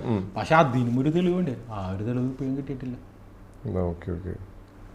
പിന്നെ അവിടുത്തെ കാലാവസ്ഥ, പിന്നെ അതിൻ്റെ ഷാഡോസും കാര്യങ്ങളും. ഷാഡോസ് ഇല്ല, എങ്ങനെ നോക്കിയാലും ഷാഡോസ് കാണാൻ പറ്റില്ല. ഞാൻ കുറച്ച് കയറാൻ നോക്കി അതിൻ്റെ മുകളിൽ, പക്ഷെ ക്ലൈംബിങ് ഇസ് നോട്ട് അലൗഡ് എന്ന് എഴുതി വെച്ചിട്ടുണ്ട്. പിന്നെ വേറെ സംഭവമുണ്ട്. പിന്നെ ഞാൻ കണ്ടതെന്ന് വെച്ചാൽ ഇത്തലില്ലേ, സ്റ്റോൺ മറ്റേ ലൈം സ്റ്റോണിനാണ് ഉണ്ടാക്കിയെന്ന് പറയുന്നുണ്ട്. പക്ഷെ ലൈം സ്റ്റോണിൽ ആരെങ്കിലും ഇത്തല് പിടിപ്പിക്കുമോ? ഇല്ലില്ല. ഇത് പലരും പറയണത് കടലിൻ്റെ അടിയിലായിരുന്നു എന്ന് പറയുന്നത് പണ്ട്. അതിൻ്റെ തെളിവ് ഇപ്പോഴുണ്ട് അവിടെ, ഇത്തലുണ്ടാവും. ആ ഓരോ സ്റ്റെപ്പുമേ ഓരോ ഇതുമില്ലേ, ചില സ്ഥലത്ത് ഇത്തല് പിടിച്ചിരിക്കുന്നുണ്ടെങ്കിൽ ചുമ്മാ ആൾക്കാർ വെറുതെ ഡിസൈന് വേണ്ടി പിടിപ്പിച്ച് വെക്കില്ല. പിന്നെ എനിക്കൊരു എക്സ്പീരിയൻസ് ഉണ്ട്, ഒരു സ്പിരിച്വൽ എക്സ്പീരിയൻസ് ഞാൻ പറഞ്ഞുതരാം. ഞാൻ ഇതിക്ക് മുമ്പ് മറ്റേ സ്വിസ് കനാൽ ക്രോസ് ചെയ്തപ്പോൾ എവർഗ്രീൻ്റെ ഒരു കപ്പൽ അവിടെ ബ്ലോക്കായിട്ട് ഭയങ്കര പ്രശ്നമാണ്. അപ്പോൾ ആ ടൈമിൽ ഞാൻ അവിടെ ഉണ്ട്. അപ്പോൾ സ്വിസ് കനാൽ ക്രോസ് ചെയ്യുമ്പോൾ ഈജിപ്തിലെ കുറേ ആൾക്കാർ കപ്പലിൽ വരും. എന്നിട്ട് അവിടുത്തെ സ്റ്റോൺ, അവിടുത്തെ പിരമിഡിൻ്റെ കുറേ ഉണ്ടാക്കി വെച്ചതും മമ്മിഫൈഡ് അവിടെ ദൈവങ്ങളുടെ രൂപങ്ങളൊക്കെ അവിടെ കൊണ്ടുപോയി വിൽക്കും. ഞാൻ എന്ത് ചെയ്തു, കുറച്ചങ്ങൾ വാങ്ങിച്ചു നാട്ടിൽ കൊണ്ടു വീട്ടിൽ വെച്ചു. ഭയങ്കര പ്രശ്നമുണ്ടായിരുന്നു. ഒരു കാര്യങ്ങളും നടക്കണില്ല, തല്ലുടുത്തും പ്രശ്നങ്ങളും അപകടങ്ങളും, എൻ്റെ വണ്ടീന് ആക്സിഡൻ്റ് ആവുന്നു, അങ്ങനെ കുറേ പ്രശ്നങ്ങളും. എനിക്ക് ഭയങ്കര സ്ട്രഗിൾ ആയിട്ടുള്ള പീരീഡ് ആയിരുന്നു ആ ടൈമിൽ. അപ്പോൾ ഞാനിത് എന്ത് പറഞ്ഞാൽ നെറ്റിലൊക്കെ നോക്കി, അപ്പോൾ അങ്ങനെയൊന്നും കാണാനില്ല. അപ്പം ഞാൻ ഇത് വിൽക്കാൻ നോക്കി OLX-ലായിട്ട്. ഞാൻ മിക്ക കൊച്ചിയിലെ സ്ഥലങ്ങളിലും അന്വേഷിച്ചിട്ടും ഇങ്ങനൊരു സംഭവം എന്ന് പറഞ്ഞിട്ടില്ലേ. ചേട്ടാ വേണ്ട, അവർ വെക്കണവർ. ഞാനിപ്പോൾ ചേട്ടൻ പറയുന്നത് ചേട്ടൻ ഇത് എടുത്തോ, ഞാൻ ഈജിപ്തിൽ നിന്ന് വാങ്ങിച്ചിട്ടുണ്ടോ, ചേട്ടൻ എടുക്കൂലേ? പിന്നെ ഉറപ്പായിട്ടും ഇത് അവർക്ക് വേണ്ടെന്ന്, പൈസ പോലും ചോദിക്കണം, ഇത് വേണ്ടെന്നാ പറയണം. 2-3 സ്ഥലത്ത് ഒരു ഇതേനെ ഈജിപ്തിൽ നിന്ന് ഞാൻ കൊണ്ടുവന്ന ഷെപ്പിലാണ് പറയണം വേണ്ട. ഞാൻ പണ്ടറിഞ്ഞ ഞാൻ അവിടെ വെച്ച് കപ്പലിൽ പോയി തിരിച്ച് വേറെ കപ്പലിൽ ജോയിൻ ചെയ്തു. അപ്പോഴും അമ്മ പറയണം, എടാ ഇത് ഇവിടെ നിർത്ത് മാറ്റർ ശരിയല്ല എന്ന് പറയണം. ഞാൻ ഇത് എൻ്റെ കൂട്ടാൻ വിളിച്ചിട്ട് എടാ അത് ഒന്ന് കൊണ്ടുപോകും, ചുമ്മാ വീട്ടിൽ വെച്ച് ഇങ്ങനെ അവനിതിലൊന്നും വിശ്വാസമില്ല, അത് ക്രിസ്ത്യാനാണ്. ഞാൻ കൊണ്ടുപോകുന്നിട്ട് അവൻ വീട്ടിൽ കൊണ്ടുവന്ന് വെച്ച്. പക്ഷെ അവന് ഇതിനെ കുറിച്ചൊന്നും പറഞ്ഞു കിട്ടില്ല. പക്ഷെ ഞാൻ ഒരു സെക്കൻഡ് എഞ്ചിനെ കുറിച്ച് ചോദിച്ചപ്പോൾ പറഞ്ഞ് എടാ എനിക്കിതൊരു അനുഭവം ഉണ്ടായിരുന്നു, ഞാൻ അവിടെ നിന്ന് വാങ്ങിച്ചിട്ട് എൻ്റെ വീട്ടിൽ ഇത് പ്രശ്നം എടുത്ത് ഭാര്യ പറഞ്ഞ് കളയാൻ വേണ്ടി ഞാൻ വെള്ളത്തിൽ കളഞ്ഞെന്ന് പറഞ്ഞത്. ആ ഒരു എക്സ്പീരിയൻസ് എനിക്കുണ്ട്. അപ്പോൾ ഇത് വെച്ചിട്ടാണ് ഞാൻ ഈജിപ്തിൽ തന്നേക്കണം. പിന്നെ പിരമിഡ് കാണാനുണ്ട്. ബ്രോന്റെ ഏറ്റവും സ്പെഷ്യൽ ഡിഷ് ഏതാ? സ്പെഷ്യൽ ഡിഷ് എന്നല്ല ഞാൻ പറയണത്, ഒരു ഷെഫ് എന്ന നിലയിൽ കോൺഫിഡൻ്റ് ആയിട്ടുള്ള ഡിഷുകളാണ് ഞാൻ പറയണത്. എനിക്ക് കോൺഫിഡൻ്റ് ആയിട്ടുള്ള ഡിഷ് എന്ന് വെച്ചാൽ അടിപൊളിയായിട്ട് മീൻ കറി ഉണ്ടാകും. സാൽമൺ എന്ന സംഭവമില്ലേ, സാൽമൻ്റെ ഫ്യൂഷൻ വരെ ഞാൻ ചെയ്തിട്ടുണ്ട്. ഇവിടെ അങ്ങനെ കിട്ടാത്തൊരു സംഭവമാണ്. ഞാൻ ഉള്ളു പോയിട്ട് ഒരു വീഡിയോ തരുന്നു, 5 കിലോ സാൽമൺ 8,000 രൂപ. 8,000 രൂപ? ആ, ഞാൻ ഡെയിലി കഴിക്കുന്ന സംഭവമാണ്. അത് വെച്ചിട്ട് ചെയ്യാത്ത സംഭവങ്ങളില്ല. പിന്നെ അത് കഴിഞ്ഞ പ്രാവശ്യം ഈ മറ്റേ തിമിംഗലത്തിന് കണ്ടെന്ന് പറയല്ലേ, അവിടുന്ന് 130 കിലോ ടൂണയാണ് ഞങ്ങൾ പിടിച്ചത്. അതിൻ്റെ അടിയിൽ കമൻറ്റ് വന്നപ്പോഴാണ് ഞാൻ അതിൻ്റെ വാല്യൂ മനസ്സിലാക്കിയത്. ഒരു ടീം പറയണ 1 കിലോന് ചൈനയിൽ കൊറിയയിലൊക്കെ പോയത് 1,00,000 രൂപക്കൊക്കെയാണ് യെല്ലോ ടൂണ. ഞങ്ങൾ പിടിച്ചത് 230 കിലോ. അപ്പോൾ അതിൻ്റെ വാല്യൂ ഒക്കെ ഒന്ന് ആലോചിച്ച് നോക്കി. എന്നിട്ട് അത് ഫ്രഷായിട്ട് വെട്ടിയിട്ടില്ലേ, തല വെട്ടിട്ട് ഞാൻ കൈയിട്ടിട്ട് തന്നെ തുടിക്കണ മറ്റേ ഹൃദയമില്ലേ, അതാണ് കയ്യിലിരിക്കുന്നത്. ആ ഒരു ഫീലായിരുന്നു. എന്നിട്ട് അത് വെട്ടിയിട്ട് അപ്പം തന്നെ അതിൻ്റെ ലിവറൊക്കെ ഇല്ലേ കഴിക്കണ്ടായിരുന്ന ആൾക്കാർ, അത് ഭയങ്കര പോഷക ഗുണമെന്ന് പറയുന്നത്. എന്നിട്ട് അപ്പം തന്നെ ഇത് കാണാനായിട്ട് ക്യാപ്റ്റൻ വന്നു. നേരെ അവിടെ തന്നെ ഫ്രഷ് നമ്മൾ തുടിക്കണ മാംസമില്ലേ അതൊക്കെ വറുത്ത് അപ്പം തന്നെ കഴിക്കായിരുന്നു. ഈ ഫ്രഷ് മീനൊരു ഇതുണ്ട്, ഇത് ഞാൻ ഫ്രഷായിട്ട് വെട്ടിയിട്ടില്ല, അപ്പം തന്നെ മസാല വെട്ടിയിട്ട് ഞാൻ വറുത്തിട്ടില്ലേ, ഈ മസാലയുടെ ഫ്ലേവർ പിടിക്കണില്ല, പച്ചമീൻ്റെ ഫ്ലേവർ മാത്രമേ ഉള്ളൂ. ഇത് പിടിക്കണമെന്നുണ്ടെങ്കിൽ ഇതിൻ്റെ ഇടയിൽ സിട്രിക് ചേർക്കണം, നാരങ്ങ വീഴണം, വെക്കണം. പക്ഷെ പച്ചമീൻ്റെ ഇതെന്ന് വെച്ചിട്ട് വേറെ ലെവലാണ്. പച്ചമീൻ കഴിച്ചത് അത് 230 കിലോ കിട്ടിയിട്ട് പിടുത്തം നിർത്തിയങ്ങ ചീഫ് ഓഫീസർ ഇങ്ങനെ ഇത് വെച്ചില്ലേ മിനിക്കോയി ടീം ഉണ്ടായിരുന്നു ഞങ്ങളുടെ മുമ്പിൽ. അവന്മാർ എൻ്റെ മെയിൻ അഗ്രഗണ്യന്മാരാണ്. ഇവന്മാർ ഇത് പിടിക്കും. പക്ഷേ ഈ 1 കിലോ എന്നൊക്കെ ഒരു മീൻ എന്നൊക്കെ പറഞ്ഞാൽ 40-45 കിലോ ഉണ്ടായിരുന്നു. അതൊക്കെ നമുക്ക് പിടിച്ച് കയറ്റാൻ പറ്റില്ല. എന്നിട്ട് ഇത് വെള്ളത്തിൻ്റെ അവിടെ വരുമ്പോഴും എന്ന് വെച്ചാൽ മീൻ വെയിറ്റ് കുറവായിരിക്കും. പക്ഷേ വെള്ളത്തിൽ നിന്ന് മുകളിലോട്ട് എടുത്താൽ അതിന് വെയിറ്റ് നമുക്ക് ഫീൽ ചെയ്യുള്ളൂ. അപ്പോൾ വെള്ളത്തിൻ്റെ അവിടെ വരെ ഇങ്ങനെ പിടിച്ച് നിർത്തിയിട്ട് കപ്പി എന്നുള്ള ഈ വെൽഡ് ചെയ്ത അവന്മാർ ഉണ്ടാക്കി രാഗി എടുത്ത കുക്ക് മാൻമെയ്ഡ് റോപ്പിൽ ഇറക്കിയിട്ട് അതിൻ്റെ വായല എവിടെയെങ്കിലും കുളത്തൊക്കെ കിടക്കണം. എന്തായാലും അനുഭവങ്ങളുടെ ഒരു കേന്ദ്രം തന്നെയാണ്. എന്തായാലും നമ്മളിപ്പോൾ ഈ ഇന്റർവ്യൂ സ്റ്റാർട്ട് ചെയ്തിട്ട് മണിക്കൂറുകളായി, ഇനിയും പറഞ്ഞാൽ തീരാത്ത അത്രയും വിശേഷമുണ്ട്. എനിക്ക് ലാസ്റ്റ് ആയിട്ട് ബ്രോ വരുമ്പോൾ ഒരു കാര്യം പറഞ്ഞു, ഓക്സിജന്റെ കാര്യം പറഞ്ഞിരുന്നു. ഇതിനെ കുറിച്ച് ഞാൻ വീഡിയോ ചെയ്തു, പക്ഷെ ഞാൻ ഡിലീറ്റ് ചെയ്ത് കളഞ്ഞു. അതെന്ത് പറ്റി? കാരണം എന്താ വെച്ചാൽ അതെന്റെ തെറ്റാണ്. സംബന്ധിച്ചാൽ ഞാൻ വെയിൽ വാച്ചിങ്ങിന് ഇറങ്ങിയെന്ന് പറഞ്ഞില്ലേ, അപ്പൊ ഞാനിങ്ങനെ ഇതിനെ വാച്ച് ചെയ്യേണ്ടിക്കാൻ വന്നില്ല. അപ്പൊ ഞാനൊരു കാര്യം ആലോചിച്ചത്, നമ്മൾ ചേട്ടനായാലും ഞാനായാലും പണ്ട് 8ാം ക്ലാസ്സിൽ സയൻസിൽ പഠിച്ചൊരു സംഭവമുണ്ട്. ടീച്ചർമാർ നമ്മളെ പഠിപ്പിച്ച സംഭവമുണ്ട്. എന്നിട്ടാണ് ഭൂമിയിൽ ഓക്സിജൻ ഏറ്റവും കൂടുതൽ തരണത് മരം വെച്ച് പിടിപ്പിക്കണം, മരം വെട്ടാൻ പാടില്ല എന്നാണ്. അതെല്ലാം നമ്മൾ പഠിച്ചേക്കണം. പക്ഷെ അങ്ങനെയല്ല സംഭവം. ഭൂമിയിൽ 70% ഓക്സിജൻ തന്നത് ഫൈറ്റോ പ്ലാന്റ് എന്ന് പറഞ്ഞൊരു ബാക്ടീരിയയാണ്. അതായിരിക്കും അറിയില്ല. അങ്ങനെ ടീച്ചർമാർ ഇതുവരെ നമ്മളെ പഠിപ്പിച്ചിട്ടില്ല. എന്നാ പഠിപ്പിക്കുക. 70% ഫാറ്റോ പ്ലാന്റിനാണ് തന്നത്, ബാക്കി 30% ആമസോൺ കാട് കേട്ടോ. അതിന്റെ മെയിൻ ഇതാണ്, ആമസോൺ കാടിൽ നിന്നുമാണ് മരങ്ങളിൽ നിന്ന് തന്നെ പഠിപ്പിച്ചിട്ടില്ല. ഏറ്റവും ആദ്യം ജീവൻ ഉണ്ടായ എവിടെ? കടലില്ല അല്ലേ? ഏറ്റവും ആദ്യം ജീവൻ ഉണ്ടായ കടലില്ല. അതെന്തുകൊണ്ടുണ്ടായി? ഓക്സിജൻ ഈ ഫാറ്റോ പ്ലാന്റിനാണ് ആദ്യമായിട്ട് പ്രൊഡ്യൂസ് ചെയ്തത്. അതുകൊണ്ടാണ് ഈ കടല് ഇപ്പൊ ഇവിടെ ഫയറായി ഭയങ്കര പ്രശ്നമായി, ഇത്രയും ഫൈനൊക്കെ അടിച്ചില്ലേ, $1 മില്യൺ ഈ കപ്പലിന് അടിച്ചേക്കണത്. ഇപ്പൊ ഓയിൽ സ്പ്രെഡ് ആയാലും എന്താണെന്നറിയും, ഈ കടലിൽ 70% ഈ തരുന്ന ഈ ബാക്ടീരിയ നശിച്ചു പോയി. ഒന്ന് ആലോചിച്ച് നോക്കിയേ നമ്മുടെ അതുകൊണ്ടാണ് കടൽ ഇത്രയും നമ്മൾ സൂക്ഷ്മമായിട്ട് സൂക്ഷിക്കണം എന്ന് പറയുന്നത്. നമ്മൾ ആരും അത് ചെയ്യാറില്ല, പക്ഷെ അത് ചെയ്യണം. അതുകൊണ്ടാണ് കടലിൽ നിന്നാണ്. അപ്പോൾ ഇപ്പോൾ വ്യൂവേഴ്സ് ആയാലും നിങ്ങൾ സ്കൂളിൽ പോകുമ്പോൾ ടീച്ചർമാരോട് ചോദിക്കണം, ടീച്ചറെ ഇങ്ങനെയല്ല, 20-30% നമുക്ക് വൃക്ഷങ്ങളിൽ നിന്നും സസ്യങ്ങളിൽ നിന്നും കിട്ടുന്നത്, 70% കടലിൽ നിന്നാണ്. ചോദിക്കട്ടെ, ഓരോ പിള്ളേരും നാളെ പോയി ചോദിക്കട്ടെ. നമ്മളൊന്നും പഠിപ്പിച്ചില്ല, ചേട്ടൻ പഠിപ്പിച്ചായിരുന്നാ? ഞാൻ ഇപ്പോഴും മരങ്ങളിൽ. പക്ഷെ ഞാൻ ഇതിനെ കുറിച്ച് കുറെ റിസർച്ച് ചെയ്തിട്ട് യൂട്യൂബ് വീഡിയോ പോയി കാണും. അപ്പോഴാണ് ഞാൻ അറിഞ്ഞത് സംഭവം ഇങ്ങനെയുണ്ട്. അതുകൊണ്ടാണ് കടലിലാണ് ഏറ്റവും കൂടുതൽ. കടൽ ശരിക്കും നമ്മൾ മനുഷ്യന്മാരില്ലേ ആകെ 11% മാത്രം ഡിസ്കവർ ചെയ്തിട്ടുള്ളൂ. ബാക്കി ഇപ്പോഴും കിടക്കുന്ന കടലിൽ എന്താണെന്ന് ആർക്കറിയില്ല. കടലിലെ ആഴം ശരിക്കും അറിയില്ല. മറീന ട്രെഞ്ചിനെ കുറിച്ചൊക്കെ നമുക്ക് ഈ യൂട്യൂബ് വീഡിയോ കുറിച്ച് അറിയാൻ മാത്രമേ ഉള്ളൂ. പക്ഷെ അതിലും വലുതാണ് കടൽ. നമ്മുടെ എവറസ്റ്റ് ഇല്ലേ, എവറസ്റ്റിന്റെ ദൂരമാണ് ശരിക്കും മറീന ട്രെഞ്ച് എന്നാണ് പറയണത്. അത്രയും പൊക്കം. അതും ഇതും തമ്മിൽ എന്തോ ബന്ധമുണ്ട്. പിന്നെ ഇതും പിരമിഡും തമ്മിൽ എന്തോ ബന്ധമുണ്ടെന്നൊക്കെ പറയുന്നുണ്ട്. കുറെ കണക്ഷൻസ് ഉണ്ട് ഇതിന്. ഓക്കെ, ഇത് പറഞ്ഞാലൊന്നും തീരുക. കടല് പോലെ തന്നെ കിടക്കുകയാണ്. എന്തായാലും ഇനിയിപ്പോ എന്നാ അടുത്ത ദിവസം ഷിപ്പിലേക്ക് തിരിച്ചു പോകുന്നതെന്ന് വെച്ചാൽ ഇനി കുറെ കാര്യങ്ങൾ നാട്ടിൽ ചെയ്യാറുണ്ട്. അതിനെ കുറിച്ച് വരുന്നതാണ്. മെയിൻ കാര്യം എന്ന് വെച്ചാൽ നിങ്ങളുടെ ലൈഫ് ഒന്നേ ഉള്ളൂ. അത് ഇപ്പൊ എൻ്റെ പോലെ തന്നെ കുറെ ആൾക്കാരുണ്ടാവും, സിനിമമാരുണ്ടാവും. പക്ഷെ അവരെല്ലാവരും ജോലി പൈസ ഉണ്ടാക്കാന്നുള്ള മാത്രം രീതിയിലാണ് മുന്നോട്ട് പോണത്. പക്ഷെ ഇതല്ല, പൈസ അല്ല, ടൈം, ഓപ്പർച്യൂണിറ്റി ആണ് more than value of money എന്നാണ് ഞാൻ വിശ്വസിക്കുന്നത്.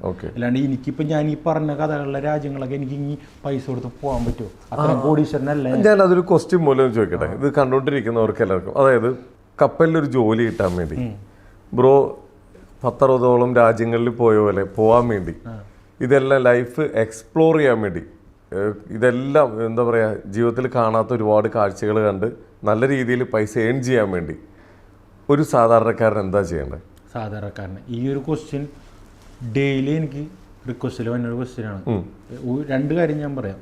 മെയിനായിട്ട് ഇത് പഠിച്ചാൽ ജോലി കിട്ടും എന്ന് ഉറപ്പ് ഞാൻ പറയാനില്ല. പക്ഷേ ഭയങ്കര ഓപ്പർച്യൂണിറ്റി ഉള്ള സ്കോപ്പാണത്. പക്ഷേ താങ്കൾക്ക് ഈ ഞാൻ പറഞ്ഞ കാര്യങ്ങൾ, റിസ്ക് എലമെന്റും കാര്യങ്ങളും എല്ലാം എടുക്കാൻ ഒരു ഇൻട്രസ്റ്റ് ഉണ്ടെങ്കിൽ, സംഭവം എന്ന് വെച്ചാൽ സിമ്പിളായിട്ട് പറഞ്ഞാൽ ഏത് ജോലി പഠിച്ചാലും, എഞ്ചിനീയറിംഗ്, ഡോക്ടർ, എന്ത് ജോലി പഠിച്ചാലും, എന്ത് കോഴ്സ് പഠിച്ചാലും നമുക്ക് ജോലി കിട്ടും. ഇത് പഠിച്ചാലും ജോലി കിട്ടും. പക്ഷെ അവിടെയും വരെ എത്താനുള്ള ഒരു ഇൻഡക്ഷൻ, ഒരു ഹാർഡ് വർക്ക്, ആ ഒരു ഡെഡിക്കേഷനാണ് നമുക്ക് വേണ്ടത്. അല്ലാണ്ട് ഇപ്പം ഞാനൊക്കെ ജോലി കിട്ടി ഒരു 6 മാസം മുമ്പേ കിടന്ന് അറിയിച്ച വടാഭാഗത്ത് നിന്ന് 2 ലക്ഷം രൂപ ഏജന്റിനെ കൊടുത്താണ് ഞാൻ എത്തിയത്. പക്ഷെ ഇപ്പോഴത്തെ പിള്ളേരെന്നൊക്കെ പറഞ്ഞാൽ അതിനൊക്കെ ത്യജിക്കാനായിട്ട് വയ്യ. പഠിക്കാനായിട്ട് എന്താ പറയുക, ചിലപ്പോൾ പാരൻസിൻ്റെ കയ്യിൽ പൈസ ഉണ്ടാവും, അത് കഴിഞ്ഞാൽ ഏജന്റിന് കുറച്ച് പൈസ കൊടുക്കണം, അതിനും പൈസ ഉണ്ടാവും. ഇതെല്ലാം കഴിഞ്ഞ് കപ്പൽ വരുമ്പോൾ സിറ്റുവേഷൻ മാറി. അവിടെ ഇതുപോലെ അടിപൊളി ലൈഫ് ആയിരിക്കില്ല. ചിലപ്പോൾ 24 മണിക്കൂറിന് ജോലി ഉണ്ട്, 48 മണിക്കൂർ ജോലി ഉണ്ട്, അതിന്റെ റിസ്ക് ഉണ്ടാവും. പിന്നെ ഉണ്ടാവും, ഫുഡ് കിട്ടാത്ത ദിവസം ഉണ്ടാവും, ഇതെല്ലാം ഉണ്ടാവും. ഇതെല്ലാം പറ്റൂല. അപ്പം തന്നെ വീട്ടിൽ വിളിച്ച് പറയും എനിക്ക് പറ്റണില്ല, എനിക്ക് വീട്ടിലോട്ട് വരണം എന്ന് പറയും. ഇതൊക്കെ പറ്റൂല കപ്പലിൽ. പക്ഷേ ജോലി 100% കിട്ടും. ഞാൻ ഗ്യാരണ്ടി പറയാ, ഒരു കോളേജും ഗ്യാരണ്ടി പറയൂല. എന്താ കാര്യം, ഗ്യാരണ്ടി പറഞ്ഞാൽ ആ കോളേജ് പ്ലേസ്മെന്റ് കൊടുക്കേണ്ടി വരില്ലേ? അങ്ങനെ ഒരു കോളേജും പറയണില്ല. അതാണ് സംഭവം. പിന്നെ ഫ്രഷേഴ്സിന് എല്ലാവരും പോകുമ്പോൾ എക്സ്പീരിയൻസ് ഉണ്ടെന്ന് ചോദിക്കണം. എക്സ്പീരിയൻസ് ഇപ്പം ഞാനൊരു സിമ്പിൾ കാര്യം പറയാം. എൻ്റെ ഒരു അസിസ്റ്റൻ്റ് ഉണ്ട്, അവൻ ഇപ്പോൾ സീനിയർജിയിൽ, നമ്മുടെ മലയാളികളുടെ കമ്പനിയാണ് സീനിയർജി.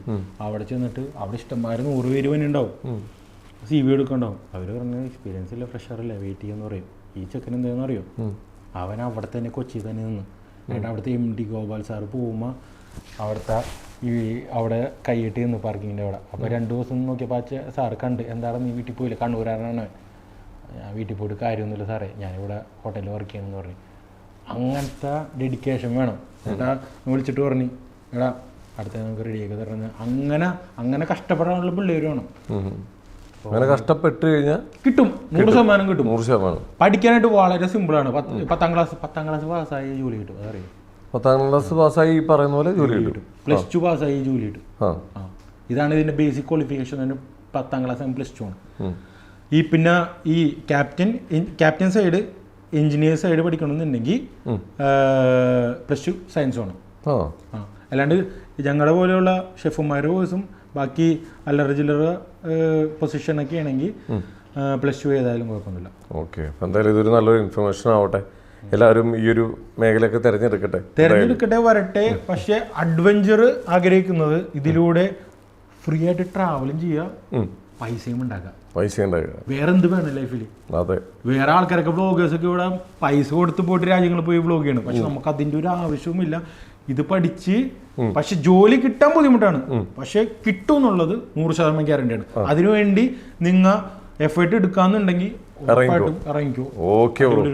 അപ്പോൾ എന്തായാലും വിഷു ബ്രോ, താങ്ക് യു. എന്തായാലും വളരെ കുറച്ച് നേരം കൊണ്ട് ഒരുപാട് ഇൻഫർമേഷനാണ് തന്നത്. എന്തായാലും ലൈഫ് നല്ല രീതിയിൽ മുമ്പോട്ട് പോട്ടെ, അടിപൊളിയാവട്ടെ. വ്ളോഗിങ് ഒക്കെ നല്ല രസമായിട്ട് ആളുകൾക്ക് ഒരുപാട് ഇൻഫർമേഷൻസ് താങ്കളോട് ഇനി എത്തട്ടെ. ഒരുപാട് ആശംസകൾ. Thank you.